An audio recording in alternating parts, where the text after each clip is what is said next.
everybody, my name is Victoria. Welcome back to my channel. Today I thought I would do the get to know the fantasy reader tag because I was tagged in it recently by Sorcerer's Apprentice Reads, which, by the way, if you like my channel, you're gonna love her channel because she reads lots of fantasy.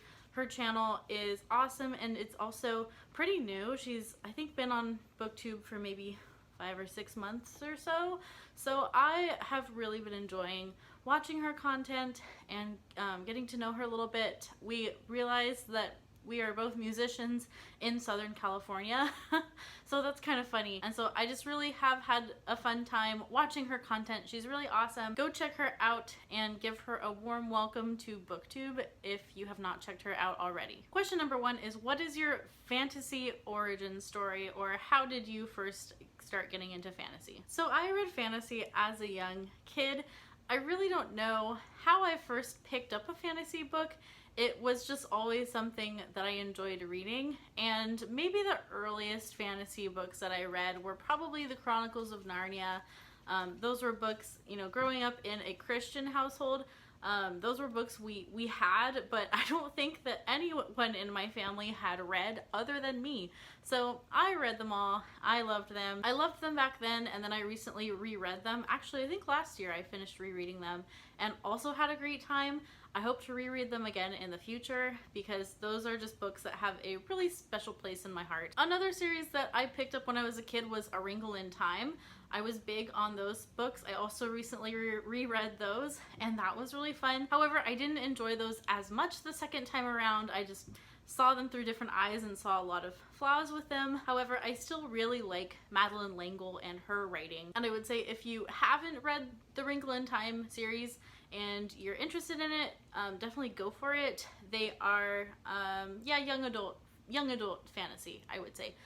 They're really wonderful. Don't watch the new movie that came out because it's not very good. I actually have a big laundry list of fantasy series that I read before I was 18. So some of those series would be Sabriel by, I think it's Garth Nix, the Redwall series by Brian Jacques, Aragon by Christopher Paolini. There were a bunch of Robin McKinley books that I also really loved. I remember reading quite a few of hers. Lloyd Alexander books. Another book I really want to revisit soon is The Neverending Story by Michael Ende. I definitely read that sometime in high school, maybe middle school, and I remember just being so enraptured by the whole world. Artemis Fowl, Ella Enchanted, The Golden Compass. There were a lot of fantasy books that I read as a kid, so I have always had a taste for that world. I guess Twilight could also be a fantasy book. I definitely read those when I was in high school too. Question number 2 is, if you could be the heroine in a fantasy novel, who would be the author and what's one trope you'd insist on being in the story? I mean, I think Brandon Sanderson could probably make my life pretty darn exciting, a lot more exciting than it actually is. But even though he's not a living author anymore, I feel like C.S. Lewis could give me a really good redemption arc and would show me like learning important life lessons. I do know not Robin Hobb, because Robin Hobb, no, you were not allowed to write my story because reasons. Read Assassin's Apprentice, you might know why. Yeah, I don't want Robin Hobb to write me ever. I actually really love Robin Hobb and her writing, but the way she treats some of her characters, she puts them through heck. Let's just say that. Question number 3 is, what is a fantasy you've read this year that you want more people to read? I think this is kind of considered more low fantasy, but I really enjoyed The Kingdom of Back by Marie Lu, and I haven't seen a lot of people give it more positive praise, and I thought it deserved higher reviews than it got. This is more of a historical fantasy, possibly. It's got magical realism more than it's steeped in a fantasy world, but there is a fantasy world that goes along with a historical world. This is about Mozart's older sister, and it talks a lot about the injustices of being a woman at that time and not being given the same opportunities as a man would have. And so it poses the question of what could his sister have been if she had maybe lived in a different time. She just didn't have the same opportunities, and her brother got to enjoy a wonderful career in music in his lifetime, but his older sister did not. The way fantasy is put into this book, I thought, was really creative and interesting. I did have a few problems with the book in general, but overall this was, I thought, really well done. As a musician, I have a hard time sometimes with books that talk about music because often they don't know how to talk about music very well at all, and you can always tell if you have experience in music. You can tell if the author doesn't. And so Marie Lu, you could tell, had some experience with music. She did it justice, I felt, as well as she could. So I would recommend The Kingdom of Back if you have any interest in it at all.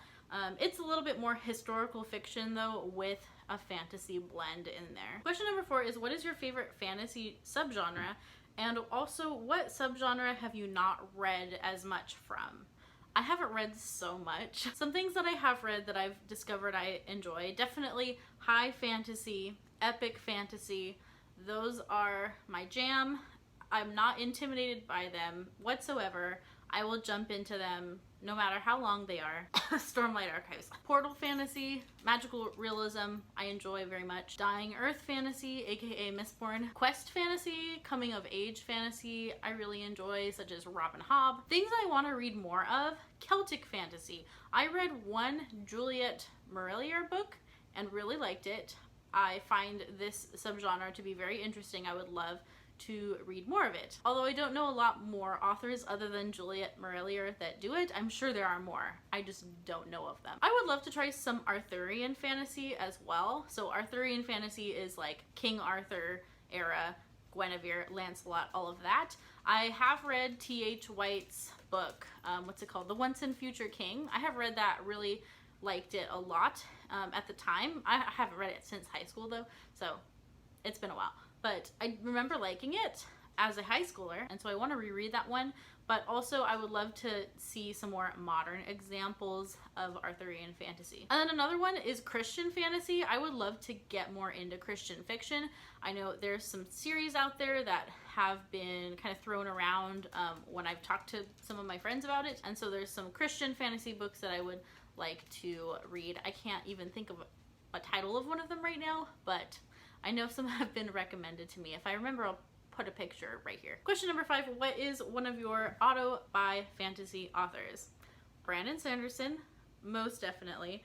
I will pre-order his books till the end of time. Christopher Paolini, now that he is kind of releasing things again, I'm definitely going to be picking up his next book is more sci-fi. Also, Stephen King. I will probably read anything from Stephen King. I say that, but I haven't read very much Stephen King, and so I really want to fix that. But he's definitely an author that if he comes out with a book, I would definitely be willing to try it. I'm very interested now in the Dark Tower series. I have been interested in reading that, but recently Ramsey from the channel Rajathon, he started reading the Dark Tower and started talking about how good the second book is, and he's so excited about his read of the series, and so now I'm also subsequently excited about reading that series someday. Question number 6, how do you typically find fantasy recommendations? BookTube? That's mostly how I get any book recommendation these days. Maybe sometimes I'll see Instagram, but mostly BookTube. Michael Nipp's channel is awesome for fantasy recommendations. Really, anything that he praises, I'll probably give a go. Daniel Green is one of the bigger booktubers who, when he really likes something, I take notice.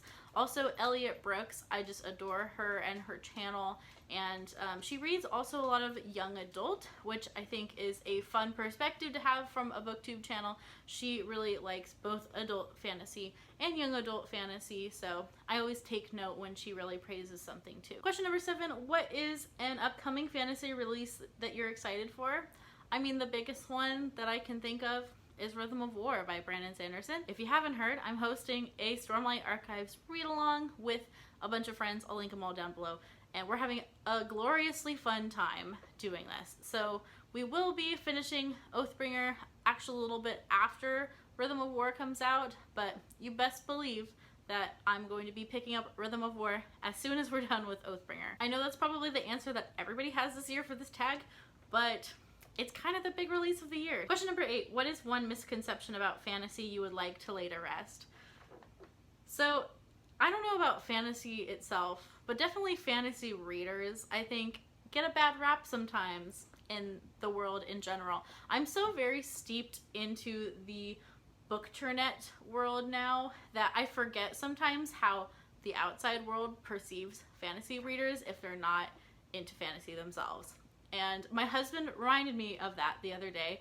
He read Mistborn, and I did a video with him where he shared his thoughts, so I was very proud of him for starting a high fantasy series, and he's really enjoyed it. But previously to that, you know, he was just not really wanting to associate himself with fantasy readers because he had this stigma on fantasy as a genre, that it was just a bunch of nerdy, geeky people, and he didn't really see himself being associated with that, which is funny because he's married to me and he probably married the biggest geek nerd on the planet. Perhaps he didn't realize that until after we were married. Ha! He's stuck with me now. But he had this idea that fantasy readers are socially awkward and don't know how to engage with the real world, so they read fantasy. That was kind of his idea of what fantasy readers were. Also, I don't know if this has happened to anyone else, but if you're a female, have you ever been in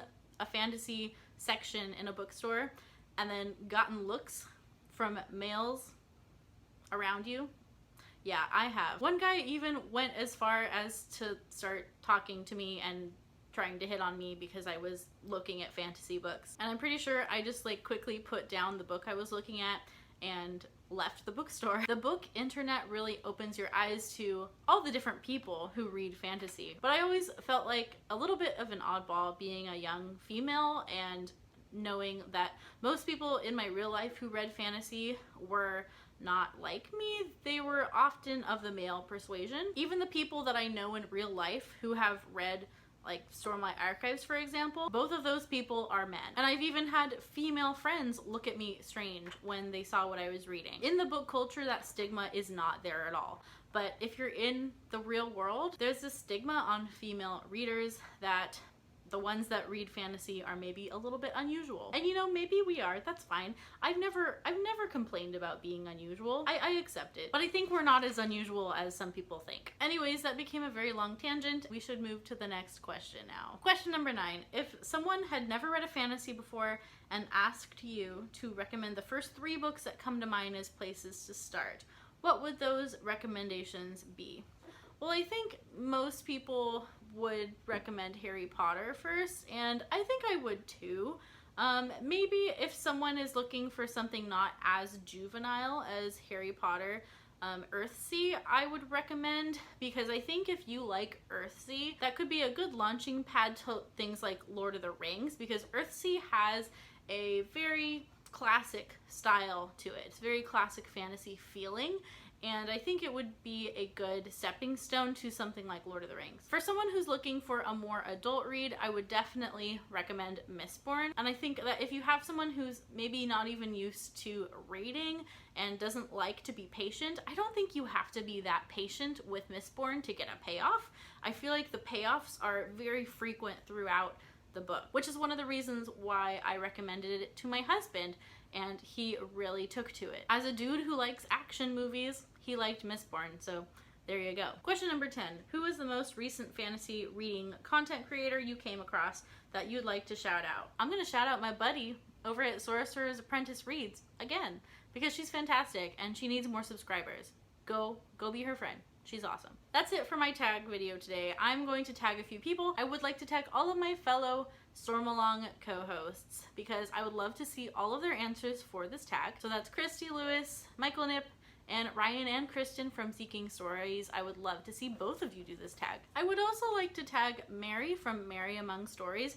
Mary is a friend I've had on BookTube for a long time. I think we maybe even started our channels around the same time. Her content is so lovely, and I know she likes fantasy. She recently read The Lord of the Rings, and I know she loves Mistborn too, so I would love to see Mary do this tag. If you'd like to see more videos from me, don't forget to subscribe and click the little bell icon so that you know when I post videos. I try to post videos every week, and then sometimes I even do 2 a week, so it just depends on the week. Be sure to check out all the lovely people I have linked down in the description box, and until next time, keep reading great books, and have a wonderful day. Bye-bye.